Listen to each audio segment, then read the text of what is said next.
Buenos días, mi nombre es el doctor Modesto Pimentel, neurocirujano egresado del Hospital Dr. Miguel Pérez Carreño. El día de hoy vamos a hablar acerca de lo que es la malformación de Arnold-Chiari. Pasaremos por la definición, la epidemiología y otros ítems que tocaremos en este tema hasta llegar al tratamiento que se mantiene en esta patología. La malformación de Arnold-Chiari se define como un descenso de las amígdalas cerebelosas por debajo de la línea de McRae. La línea de McRae tiene que el cerebelo descender por debajo de esa línea, menos se clasifica que está dentro de lo normal un descenso de las amígdalas cerebelosas menor a 3 milímetros. Un descenso de 3 a 5 milímetros se cataloga como un descenso borderline. Y ya un descenso por debajo de 5 milímetros de la línea de McRae ya se cataloga como lo que sería una malformación de Chiari tipo 1. Hay un descenso de las amígdalas cerebelosas, desciende lo que es la tórcula o la prensa de aerófilo, y dentro de la patología vamos a conseguir también otra tipo de malformación de Chiari,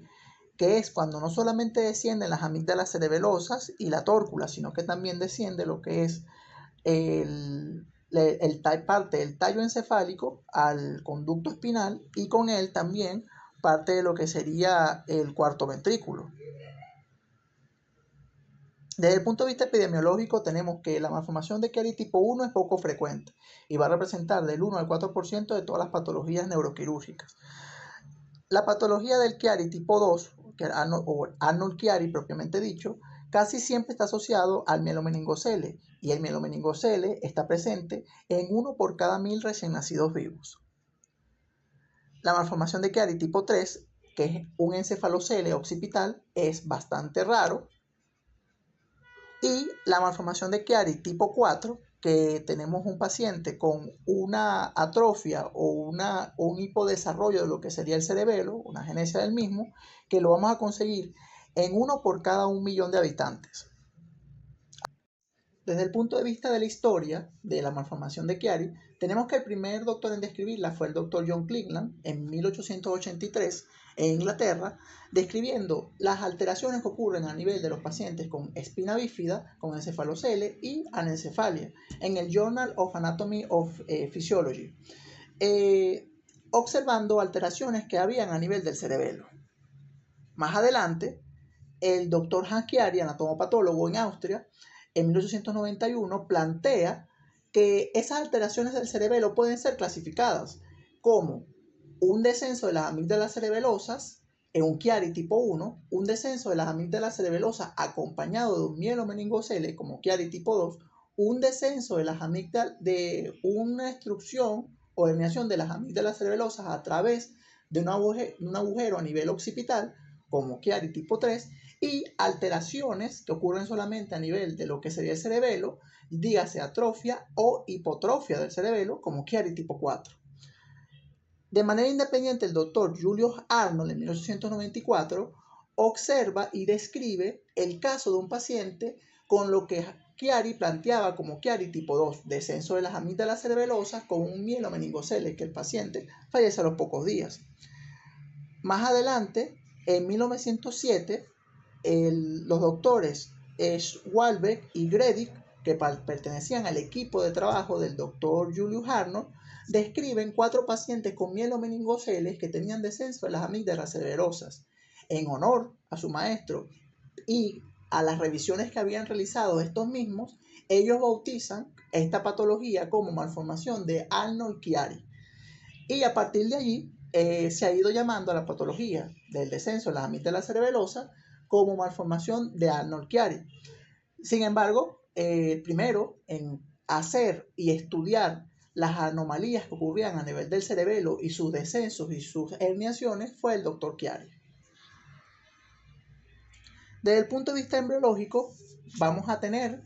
que a nivel de lo que es el disco trilaminar, constituyendo lo que es el ectodermo, el mesodermo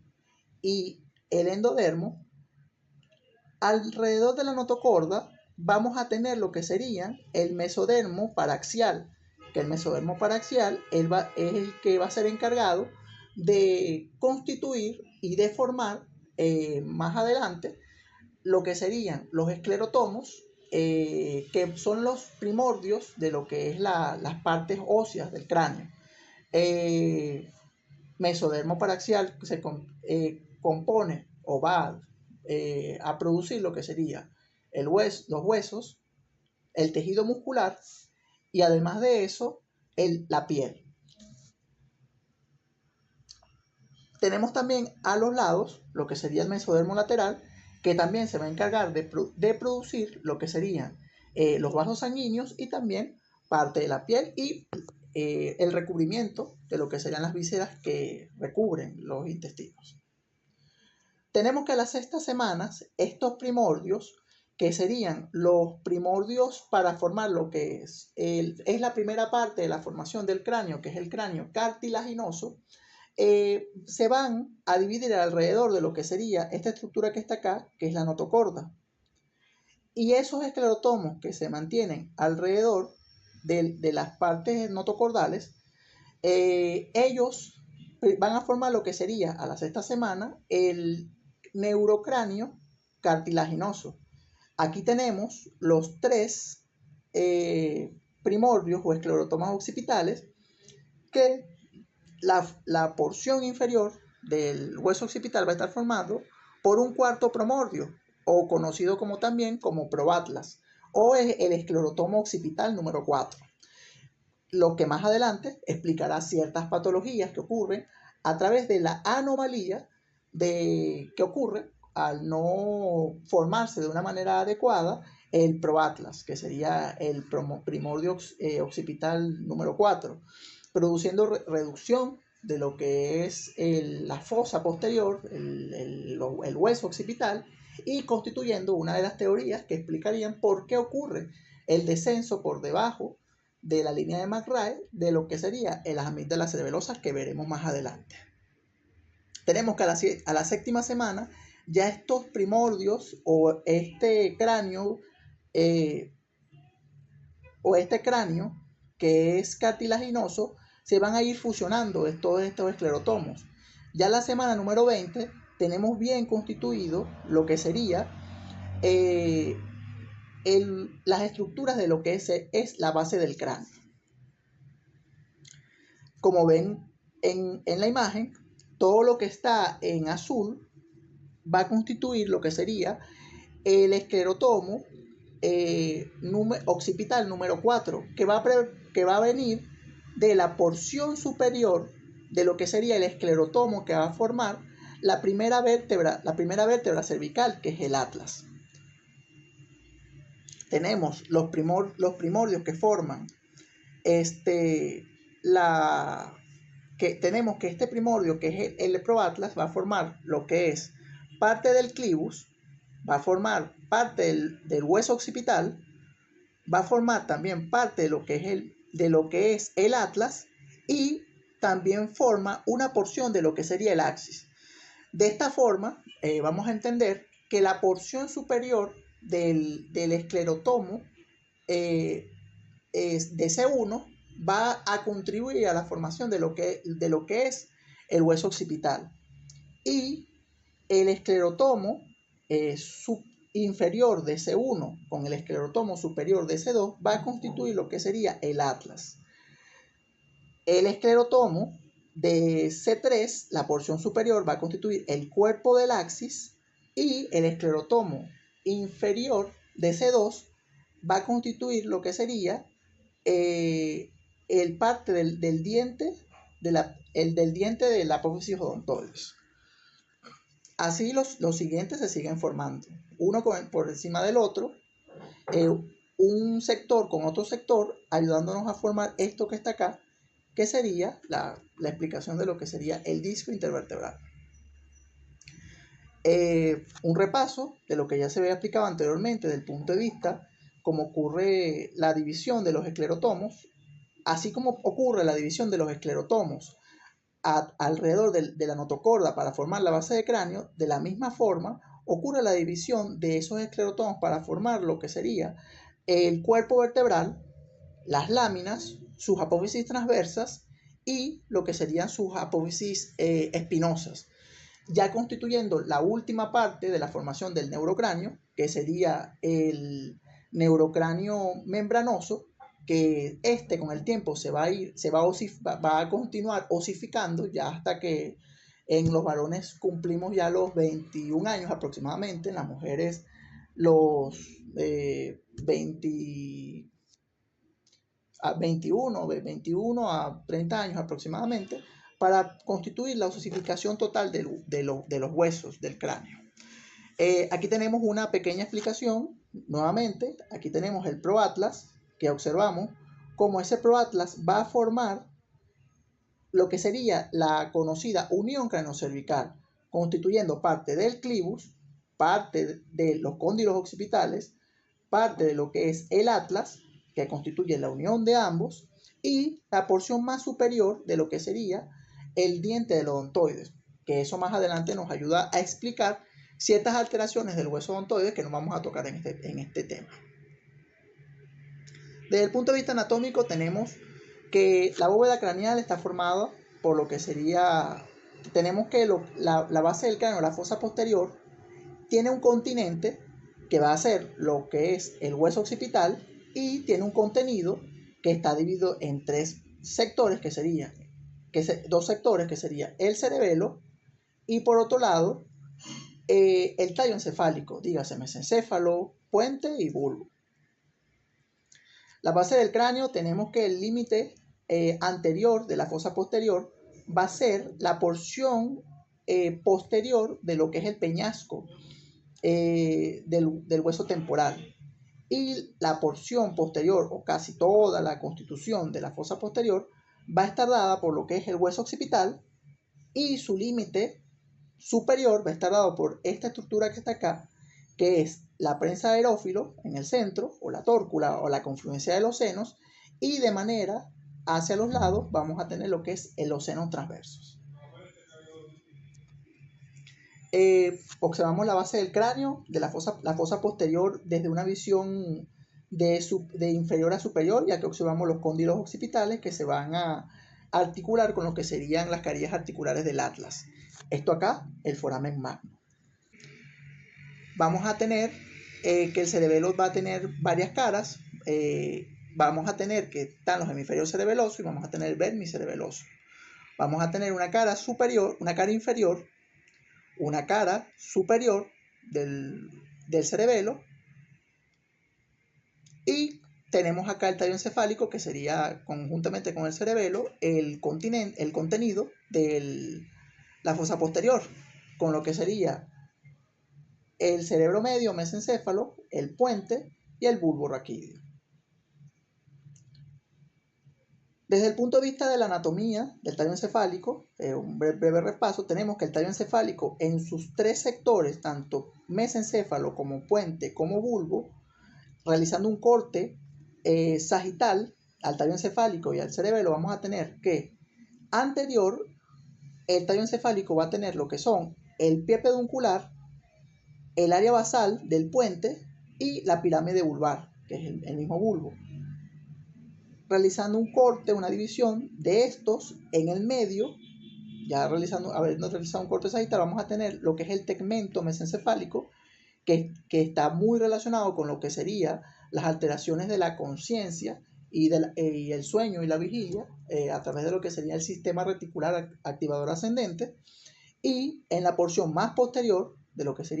que es el mesencéfalo, tendremos el techo mesencefálico o el tectum mesencefálico, constituido por lo que serían los colículos superiores y los colículos inferiores y los núcleos pulvinares del tálamo. Cabe destacar que el tallo encefálico tiene estructuras neurovasculares de importancia que serán más tocados en otro tema, pero siempre es bueno repasarlos, como son los complejos neurovasculares a nivel del mesencéfalo superior, el complejo neurovascular medio, constituido por lo que sería el tercio medio de la arteria basilar, y el bulbo raquídeo tiene su complejo neurovascular también, dado por lo que serían las arterias vertebrales, formando el tercio inferior de la arteria basilar, Desde el punto de vista de la etiopatogenia, de la patología de la malformación de Chiari, tenemos varias teorías. Chikawa y colaboradores, ellos plantean que hay un defecto en el desarrollo del mesodermo, realizando una disminución de la fosa posterior, y esta disminución de la fosa posterior, al no permitir un paso adecuado del líquido cefalorraquídeo, va a producir un aumento de la presión en la fosa posterior, y este aumento de la fosa posterior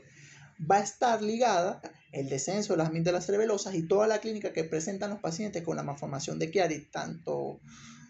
desde el Chiari tipo 0 hasta el Chiari tipo 5. Tenemos la teoría del pulso LCR de Gardner, que él plantea que la posición del tentorio, si el tentorio está más abajo o más arriba, una posición del tentorio más hacia inferior va a determinar que el pulso LCR que está superior a este sea mayor, produciendo un efecto con el pulso del líquido cefalorraquídeo, que es una de las tres sustancias que se consiguen a nivel de lo que sería a nivel intracraniano, líquido cefalorraquídeo, vasos sanguíneos y parénquima cerebral. El aumento de la presión a nivel supratentorial va a generar, ligado al descenso, a la disminución o a la posición inferior del tentorio, va a producir una presión que va a producir descenso de las amígdalas cerebelosas a través del foramen magno. La teoría de Chiari, que como postuló en un principio Chiari, él pensaba que la hidrocefalia que estaba en los pacientes con malformación de Chiari tipo 2 y todos los pacientes con hidrocefalia, iba a producir este aumento de presión, un vector que hiciese que descendieran o empujase lo que son las amígdalas cerebelosas a través del foramen magno. Sin embargo, esta teoría queda insuficiente para todas las malformaciones de Chiari debido a que no todos los descensos de las amígdalas cerebelosas vienen con hidrocefalia. La teoría de Williams, él plantea que el problema que plantea el descenso de las amígdalas cerebelosas son las diferencias de presiones que hay entre el espacio intracraneal y intraespinal. Las teorías más nuevas, desde el año 1980, el doctor Miguel Royo Salvador, con su fundación, de la Fundación Chiari, de estudio de siringomielias y escoliosis, ellos plantean que el problema no está en alteraciones de presiones a nivel supratentorial o a nivel intracraneal. Él plantea que todo tipo de patologías o de enfermedades de lo que sería el filum terminal, como él lo describe, enfermedad del filum terminal, condiciona al anclaje del filum terminal. Y al producirse un anclaje del filum terminal, por tracción, el paciente seguiría creciendo, pero al estar traccionado en la porción más inferior del conducto o del canal del raquis, se va a producir un descenso de las amígdalas cerebelosas. El doctor Salvador Arroyo tiene una casuística bastante interesante en lo que sería su página de la Fundación Chiari, donde el desanclaje del filum terminal produce una mejoría del descenso de las amígdalas cerebelosas y una mejoría de la clínica de los pacientes. Vamos a tener 4 malformaciones principales, comenzando por lo que es la malformación de Chiari tipo 1, que tenemos las 4 principales descritas por el doctor Hans Chiari, donde se plantea un desplazamiento caudal de las amígdalas cerebelosas mayor a 5 milímetros en el canal cervical,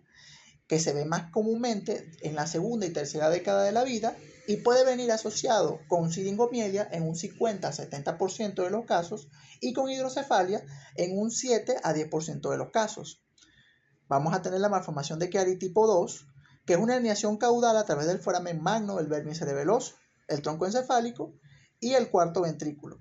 que va a estar asociado a espina bífida, que es el mielomeningoceles, casi siempre asociado a mielomeningoceles con malformaciones de Chiari tipo 2, y va a estar en un 90% asociado a hidrocefalia y a siringomielia, pacientes con espina bífida abierta. La malformación de Chiari tipo 3, un encefalocele occipital, más un Chiari tipo 2, que puede venir con graves defectos neurológicos. Sin embargo, a veces suele ser solamente encefalocele occipital sin las manifestaciones de un mielomeningocele dorsolumbar, etc. La malformación de Chiari tipo 4, que ya hablamos acá acerca de una hipoplasia, o aplasia del cerebelo con una aplasia de la tienda del cerebelo. Estudios nuevos han descrito lo que sería la malformación de Chiari tipo 5, descrito en el año 2012 por Tux y colaboradores, donde se plantea que la desaparición o la aplasia total del cerebelo produce una cavidad vacía a nivel del cerebelo.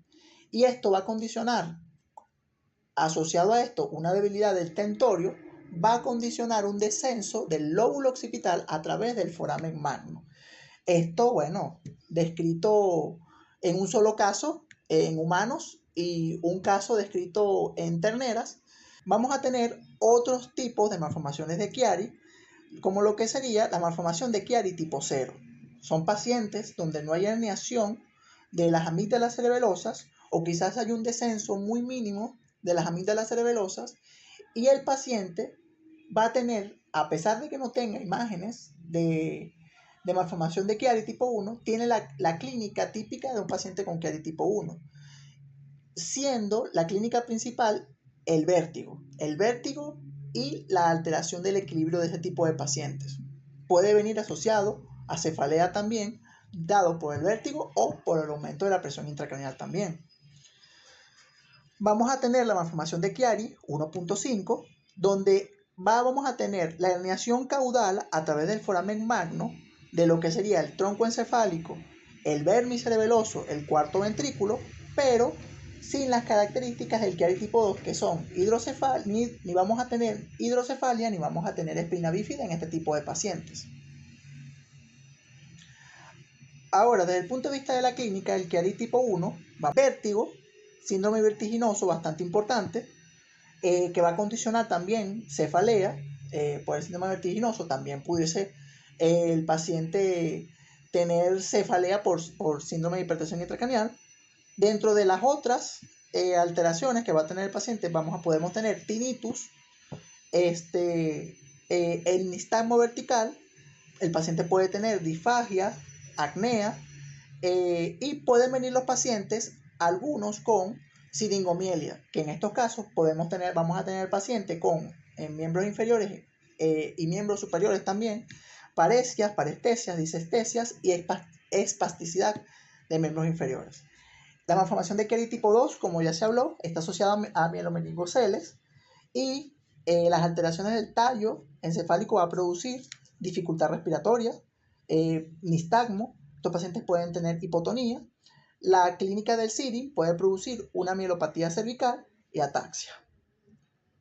El Chiari tipo 3, como ya hablamos, el encefalocele occipital, vamos a tener un paciente con dificultad respiratoria, retraso del desarrollo, con hiporreflexia y espasticidad. Un repaso un poco más detallado de lo que serían los síntomas del Chiari tipo 1 y los síntomas del Chiari tipo 2,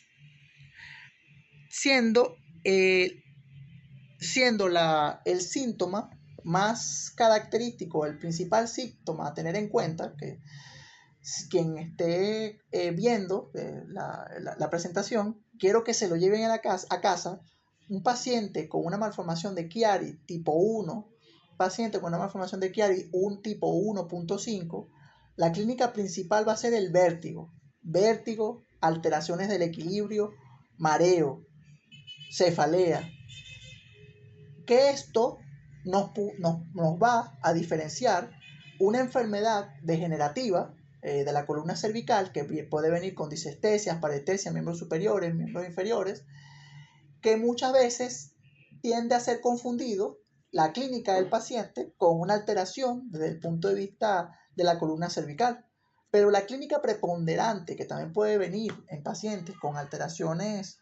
desde el punto de vista cervical, que es vértigo, la clínica principal con pacientes de malformación de Chiari tipo 1 es el vértigo, ataxia, mareo, un paciente con alteración para la estabilidad, ya eso me tiene que a mí hacer pensar en una posible malformación de Chiari tipo 1. Ahora, líneas para el estudio de lo que serían las malformaciones de la unión craneocervical, que la más importante para nosotros va a ser la línea de McRae, que es una línea que va a pasar desde lo que sería la porción anterior de lo que es el borde anterior del hueso occipital con el borde posterior de esta estructura que está acá, que es el clivus, Por debajo de esa línea es que nosotros vamos a tener las consideraciones de lo que sería el descenso de las amígdalas cerebelosas a través de ese plano, siempre a tener en cuenta. Otras líneas de importancia, como lo que es el ángulo de Welcher, que nos sirve a nosotros para saber cuando un paciente tiene plativacia o cuando estamos hablando de un cráneo que está cifótico, en dependencia del ángulo de inclinación, el ángulo clivus-canal,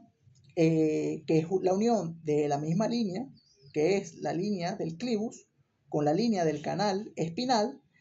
que más o menos nos tiene que dar un promedio de entre 150 grados de inclinación a 180 grados de inclinación. Ahora, para nosotros diagnosticar malformaciones de Chiari, ¿qué necesitamos? Necesitamos una resonancia magnética y una tomografía de cráneo. Suele ser suficiente con este tipo de estudios, sobre todo para calcular el descenso de las amígdalas cerebelosas a través de lo que es el foramen magno y por debajo de lo que es la línea de McRae. Sin embargo, hay pacientes con malformaciones de Chiari tipo 0, como hablamos, que no se ven alteraciones imagenológicas evidentes, para lo cual nosotros nos podemos apoyar con estudios de cinedinamia o cine-RM o resonancia en contraste de fase. Siempre es importante, desde el punto de vista quirúrgico, a la hora de realizar la descompresión de la fosa posterior, que es la cirugía correctiva de la malformación de Chiari tipo 1, realizarlo con potenciales evocados auditivos. Ahora, desde el punto de vista diagnóstico, como dijimos anteriormente, es importante tener en clara la definición. Un descenso de las amígdalas cerebelosas por debajo del plano de McRae menor de 3 milímetros se considera como lo normal. De 3 a 5 milímetros es un descenso que está dentro del límite normal, un descenso borderline. Un descenso, como se ve aquí en la imagen, mayor a 5 milímetros de las amígdalas cerebelosas, ya nos habla a nosotros de una malformación de Chiari tipo 1. Un descenso que está acompañado, además del descenso de las amígdalas cerebelosas, del descenso de lo que sería el bulbo raquídeo, tallo encefálico, y del cuarto ventrículo, de parte del cuarto ventrículo, ya nos habla a nosotros acerca de lo que sería una malformación de Chiari 1.5 o si viene asociado a un mielomeningocele, una malformación de Chiari tipo 2. Desde el punto de vista del tratamiento, si tenemos un descenso de las amígdalas cerebelosas o estructuras del cerebelo, dígase el vermis cerebeloso, a través del foramen magno, tenemos que pensar en el siguiente esquema terapéutico. Tengo un paciente que tiene una sintomatología que justifique la intervención quirúrgica. Paciente con muchísimo vértigo, alteraciones sensitivas y motoras a nivel de miembros inferiores y miembros superiores. La opción es la descompresión suboccipital. Tengo un paciente con una imagen que aparentemente está borderline, que puede ser una malformación de Chiari tipo 1,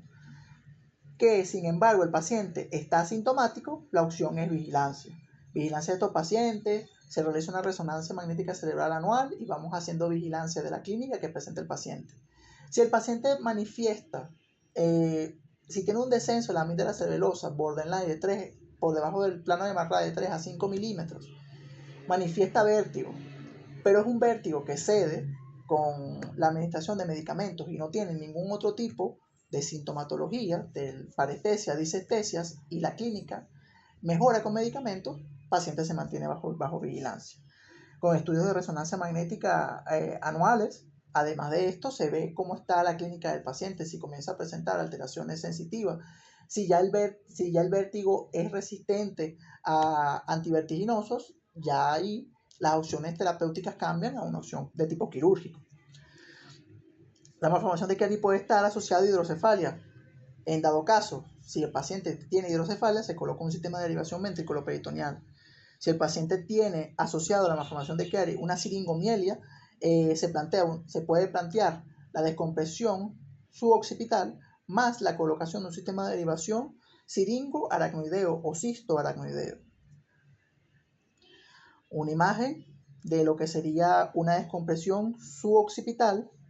donde se va a realizar una resección ósea de lo que sería todo el sector óseo a nivel suboccipital. Vamos a tener lo que es la dura madre, que va a estar comprimida o comprimiendo todas las estructuras de la fosa posterior, que van a estar disminuidas, y esto va a producir aumento de lo que sería la presión intracraneal, aumento de lo que es la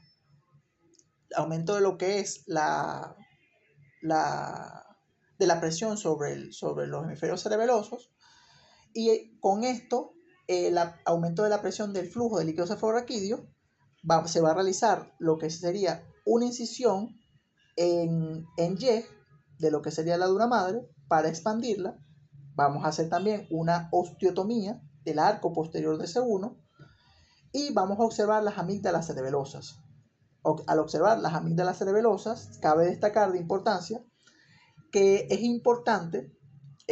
la aracnoides que recubre los hemisferios cerebelosos. Hay que, con sumo cuidado, también quitar todas esas adherencias anómalas que están comprimiendo el cerebelo a través de lo que sería la aracnoides.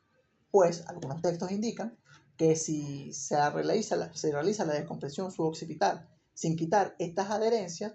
posiblemente por las adherencias de la aracnoides, la herniación de las amígdalas cerebelosas se mantenga y no se logre una descompresión efectiva, mejorando la clínica del paciente. Posterior a esto, luego de haber hecho la durotomía en Y, se va a plantear la colocación de lo que sería un injerto de dura madre, que pudiese ser un injerto heterólogo, como injerto de pericardio bovino o de dura madre, etc. O puede ser un injerto autólogo, como lo que vendría siendo injerto con fascia lata, o puede ser también injerto con pericráneo también. Aquí se observa imágenes en tiempo real de una incisión suboccipital para, con el canotomo, realizar la descompresión de la fosa posterior, y aquí observamos las amígdalas cerebelosas comprimidas, y ya en el proceso de realizar eliminar todas las adherencias a realizar la apertura de la dura madre y quitar todas las adherencias de la aracnoides. Siguiendo con lo que es la presentación, presentamos casos. Tenemos la malformación de Chiari tipo 0, una paciente femenina con unas amígdalas cerebelosas que estaban por encima del plano de McRae. Sin embargo, no presentaba ningún tipo de alteración desde el punto de vista de miembros superiores, sensitivo-motoras, y no tenía alteraciones desde el punto de vista cervical, como rectificación cervical, pero tenía un síndrome vertiginoso e inestabilidad para la sustentación del equilibrio bastante importante. La paciente se trata con tratamiento antivertiginoso, Sinaren, 25 miligramos una vez al día, mejorando los síntomas vertiginosos. Sospechando que la paciente posiblemente tenga una alteración, una malformación de Chiari tipo 0, se indica el estudio de resonancia con secuencia Cine, dándonos a nosotros la constancia que la paciente tiene una malformación de Chiari tipo 0. Pacientes con malformaciones de Chiari tipo 1, aquí tenemos una paciente con una malformación de Chiari tipo 1, donde se ve un descenso de las amígdalas cerebelosas por debajo del plano de McRae de 7 milímetros. Asociado a esto, tenemos también una siringomielia asociada a una malformación de Chiari tipo 1. Esta paciente se llevó a mesa quirúrgica, se realiza una cranectomía suboccipital, más una duroplastia con injerto heterólogo, tipo pericardio bovino, y se realiza una derivación siringo o cisto aracnoidea. Actualmente la paciente sin clínica vertiginosa, en casa recuperándose, llevando una vida normal, que es lo que queremos. Malformaciones de Chiari tipo 1.5, observemos el descenso de las amígdalas cerebelosas por debajo del ángulo de McRae de 8.89 milímetros, y observamos acá cómo se aprecia el descenso también de parte del bulbo raquídeo. Continuando con la presentación, otra paciente con malformación de Chiari tipo 1.5, no tiene siringomelia. Se observa un descenso de la amígdala cerebelosa por debajo del plano de McRae de 1.43 centímetros, con descenso del hemisferio del bulbo raquídeo, y en el corte axial se observa el bulbo raquídeo, tallo encefálico, bastante comprimido por lo que son las amígdalas cerebelosas. La paciente fue llevada de emergencia a mesa operatoria, vista de presentar compresión importante del tallo encefálico. La paciente se realiza una cranectomía suboccipital descompresiva, se realiza una duroplastia, se eliminan todas las adherencias de manera importante, y se coloca un parche, se coloca parche de periclario. Posterior a la resolución quirúrgica, a los 2 días, la paciente manifiesta mejoría del síndrome vertiginoso. Actualmente en casa, estable. Aquí tenemos un dibujo de lo que fue parte de la cirugía, teniendo los límites superiores de lo que fue esa canectomía suboccipital, la porción superior delimitada por lo que es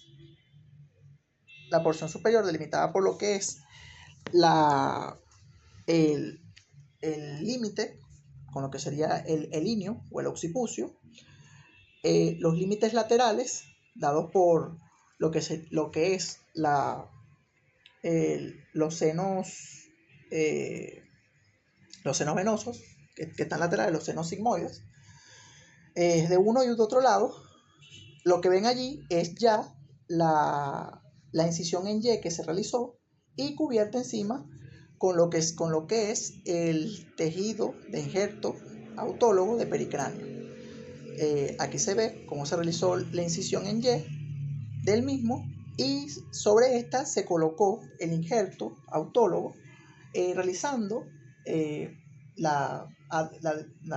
lisis, o quitando todas las adherencias de lo que es la aracnoides. Observamos un aumento de la fosa posterior, permitiéndole a las amígdalas cerebelosas retomar parte de su domicilio, o una expansión de su domicilio, reduciendo la presión desde el punto de vista de la fosa posterior, mejorando la sintomatología del vértigo de la paciente. Otros injertos que se pueden realizar, como en este caso una duroplastia con fascia lata, observamos como a cada lado de la dura madre que se había realizado una incisión en B, y como encima se coloca la fascia lata, que también es otra forma de resolver. Otras formas también son formas con injertos autólogos. También tenemos formas con injertos heterólogos de pericardio bovino. Pero en vista de emergencia con esta paciente se realizó injerto autólogo. La malformación de Arnold-Chiari tipo 1, tipo 1.5, a veces puede venir asociada también con siringomelias, en el cual teníamos este paciente bajo vigilancia neurológica en vista de que tenía una siringomelia bastante pequeña. Sin embargo, en la medida que fue pasando el tiempo, comenzaron a aumentar la sintomatología del paciente, y fue aumentando el sirings, la actividad quística. Por este motivo, el paciente es llevado a mesa operatoria, donde se coloca un catéter de Silastic hacia el quiste, derivándolo hacia lo que es la cavidad, aracnoidea, subaracnoidea.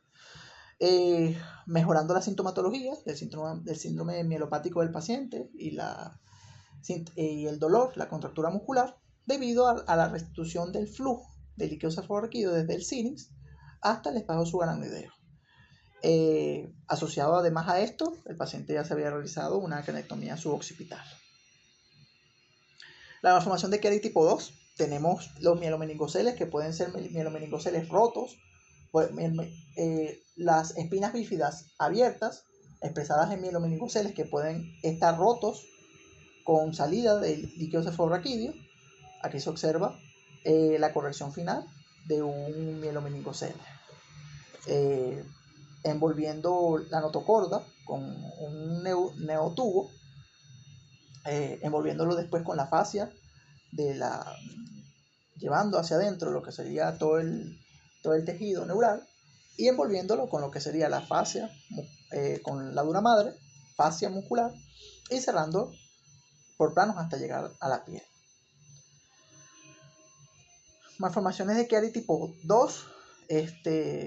como vemos acá, se ve la plácoda expuesta. Sin embargo, no observamos que el mismo mielomeningocele esté roto, sino que el mismo está expuesto, más no roto. Otra malformación de Chiari tipo 2 asociada a mielomeningocele, otra vez nuevamente la plácoda expuesta y el mielomeningocele abierto, pero no está roto como en el caso anterior. Malformación de Chiari tipo 3, un paciente con encefalocelia occipital, se procede a disecar por plano, observando lo que sería el tejido del sistema nervioso central, llevándolo nuevamente a su espacio, cerrando el tejido o cubriendo el tejido con la dura madre que está hacia los lados, formando un nuevo domicilio y posterior a eso, de haberlo cubierto de manera adecuada, cerrando todo lo que sería la piel para tener ya un encefalocele ya corregido. Paciente actualmente en su casa, adaptando las condiciones del paciente para sacar todas las potencialidades del mismo para que sea un individuo útil a su familia, a él, y dándole una nueva oportunidad a cada paciente, cambiando vidas. La formación de Chiari tipo 4, un paciente con una atrofia cerebelosa, con una hipoplasia cerebelosa bastante importante, paciente sin otra sintomatología, alteraciones desde el punto de vista vertiginoso, desde el punto de vista cerebeloso, diagnosticado por ataxia. La formación de Chiari tipo 5, como dije, solamente está descrito una malformación de Chiari tipo 5 en el año 2012 por Tux en un paciente que nació con una agenesia cerebelosa, con una debilidad del tentorio bastante importante, debilidad que permitió a lo que fue el hemisferio cerebeloso, que permitió al lóbulo occipital un descenso a través de lo que fue el agujero magno, llegando al conducto espinal. Una malformación de Chiari tipo 5 había sido descrita por Tux y Oaks en el año 2012 y está descrito estos hallazgos de la malformación de Chiari tipo 5 en la publicación del Springer International por el doctor Consencio Di Rocco y el doctor Luca Mirasini. La bibliografía donde se sacaron estos estudios para complementar la información, para tratar de hacer un intento desde el punto de vista más humilde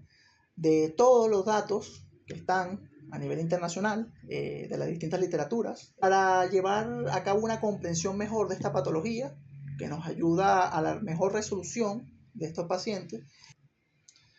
Para culminar, una frase del escritor José Ortega y Gasset: siempre que me enseñes, enséñame a la vez a dudar. Todo eso cambiará, pero lo que nunca cambie nuestra humildad y nuestra capacidad para poder adquirir nueva información en el beneficio de nuestros pacientes.